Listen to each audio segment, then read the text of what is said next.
कई लोग जो इंतजार में बैठे थे कि बाजार कब उठेगा, अब उनका इंतजार खत्म हो गया माना जाए? जी, बिल्कुल मानना चाहिए। पिछला 3 हफ्ते से मार्केट अगर देखेंगे आप पॉजिटिव टेरिटरी में बंद हुआ। आज थोड़ा बहुत कंसोलिडेशन का माहौल था, पर ओवरऑल ट्रेंड पॉजिटिव है और अगले हफ्ते से जैसे हम जानते हैं कि नवरात्रि सीज़न शुरू हो रहा है, साथ-साथ जीएसटी रैशनलाइज़ेशन का जो बेनिफिट वो 22nd मंडे से फ्लो करना शुरू हो जाएगा। तो आई थिंक जो सारे संकेत हैं, यूएस में ब्याज दरें कम कर दिए गए हैं, यूएस और इंडिया की जो ट्रेड नेगोशिएशन है, वहाँ पे भी एक मोमेंटम वापस आया है। तो संकेत तो सारे पॉजिटिव है। देखना ये होगा कि आने वाले दिनों में मार्केट का रुख कैसा रहता है।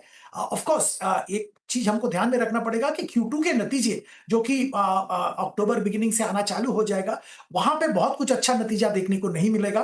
क्योंकि वो तो क्वार्टर ऐसा ही गया है, पिछला क्वार्टर, ये जो क्वार्टर चल रहा है वो तो ऐसे ही गया है जहां पे ऐसा कुछ खास कुछ नहीं था। और उसमें भी पिछला 15-20 दिन से जब से जीएसटी का अनाउंसमेंट आया है और 22 तारीख से इंप्लीमेंट होगा, इस इन बिटवीन ये जो पीरियड गया, यहाँ पे स्लो डाउन हो गया था सेल्स।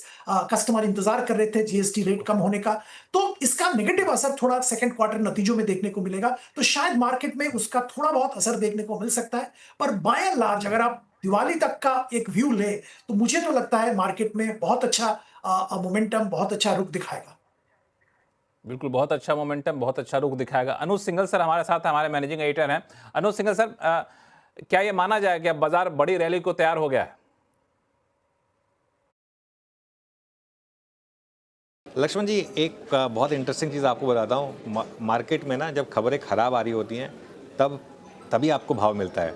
अब खबरें अच्छी आ गई तो मार्केट भी वो भाव पे नहीं रहा ना। जब खबरें ख़राब थी, आपको याद होगा जब हम बात कर रहे थे तब निफ्टी 24,350 पर था। अब जब आप कह रहे हैं कि खबरें अच्छी आ गई तो निफ्टी भी 25,400 पर आ गया है ना। देखिए, लेकिन आपका जो ओवरऑल व्यू है वो सही है कि मार्केट में अब सिचुएशन बदल गई है। अब ये मार्केट बाय ऑन डिप्स बन गया है। आज थोड़ी सी प्रॉफिट बुकिंग ज़रूर आई, लेकिन 11-12 दिन से एक रैली चल रही थी। मेरा ये मानना है कि अब ये मार्केट में करीब-करीब 2 से 3 हफ्ते की रैली और बाकी है। मैं 2 से 3 हफ्ते की क्यों बात कर रहा हूँ? अब ये मार्केट की रैली जो है ना, ये होप रैली में कन्वर्ट होती जा रही है कि जीएसटी कट का इम्पैक्ट दिखेगा और ट्रेड डील पर बातचीत आगे बढ़ेगी। तो 15 से 20 अक्टूबर के करीब तक मुझे लग रहा है ये रैली चलनी चाहिए। इसके बाद हम थोड़ा सा सिचुएशन को, जैसे कहते हैं ना, taking stock of the situation करेंगे, डिपेंडिंग ऑन कि अर्निंग सीजन कैसा जा रहा है। ये वाला अर्निंग सीजन अगर खराब रहा तो मार्केट गिरेगा, याद रखिएगा। स्कोप नहीं है ये, इस बार का अर्निंग सीजन बहुत इंपॉर्टेंट होने वाला है। पिछले 2 क्वार्टर की जो डिसअपॉइंटमेंट थी उसका स्कोप नहीं है। अगर वो हुआ तो मार्केट में फिर दिक्कत आ सकती है।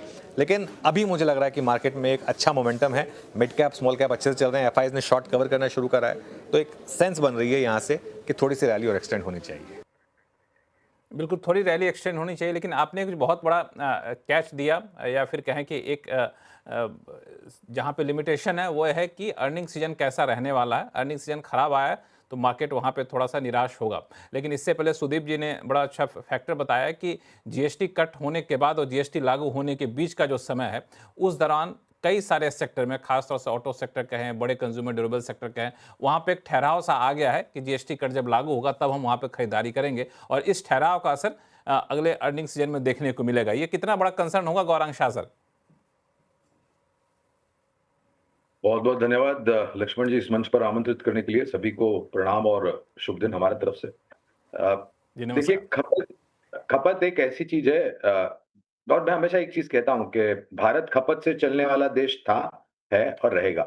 अ, थोड़ी बहुत कठिनाई आई थी कुछ चीजों को लेकर के, खास करके अंतर्राष्ट्रीय स्तर से।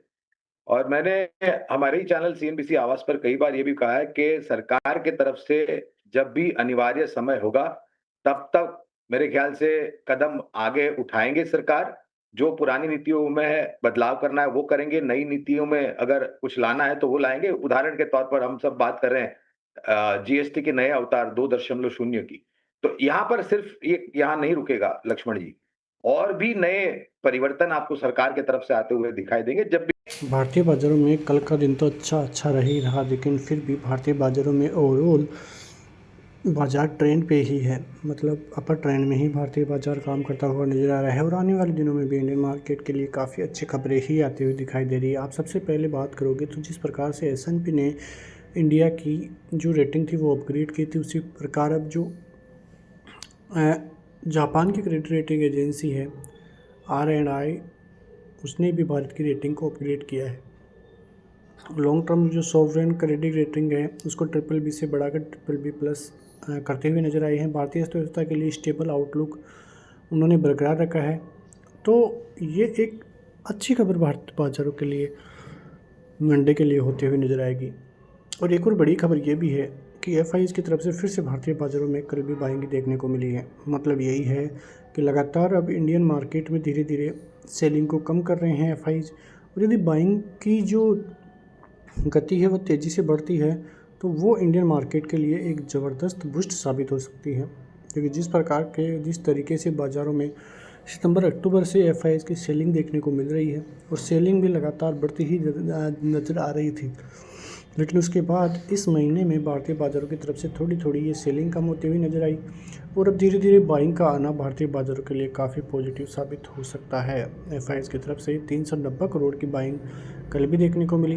वहीं DIs तो लगातार बाइंग कर ही रहे हैं, उसके बीच में 2105 करोड़ की बाइंग कल भी देखती हुई नज़र आई है। लेकिन FIs का इंडेक्स फ्यूचर में 604 करोड़ की सेलिंग और FIs की स्टॉक फ्यूचर में भी 659 करोड़ की सेलिंग ही देखने को मिली है। तो अभी भी आंकड़ा सुधरता हुआ नज़र नहीं आया है,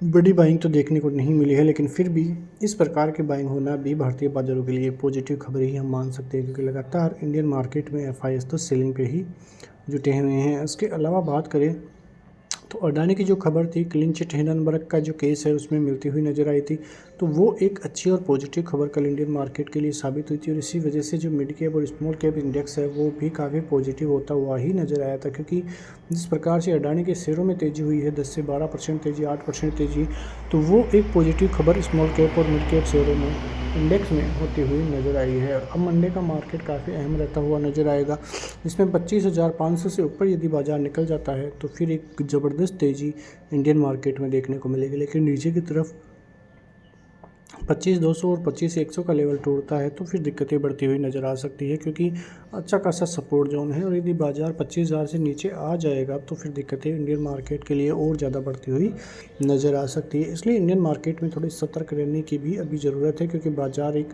ट्रेंड तो पॉजिटिव ही है, लेकिन फिर भी जो प्रॉफिट बुकिंग बीच बीच में नज़र आ रही है वो प्रॉफिट बुकिंग पे हमें ज़रूर ध्यान देना पड़ेगा। उसके अलावा कोई ऐसी खबर नहीं है जिसकी वजह से इंडियन मार्केट में कोई बड़ी गिरावट देखने को मिले। बैंक निफ्टी भी 55,500 के ऊपर निकलते ही 55,650, 55,800 और 56,000 के लेवल्स रेजिस्टेंस के रूप में काम करते हुए नज़र आएंगे, तो वहाँ पे भी आपकी नज़रें ज़रूर रहनी चाहिए। उसके अलावा बात करें तो सपोर्ट जोन की, तो 55,350, 55,100 और 55,000 का अच्छा खासा सपोर्ट जोन रहता हुआ नज़र आएगा, तो वहाँ पे भी आपकी नज़रें ज़रूर रहनी चाहिए। तो मिलते हैं नेक्स्ट वीडियो में, तब तक के लिए जय हिंद।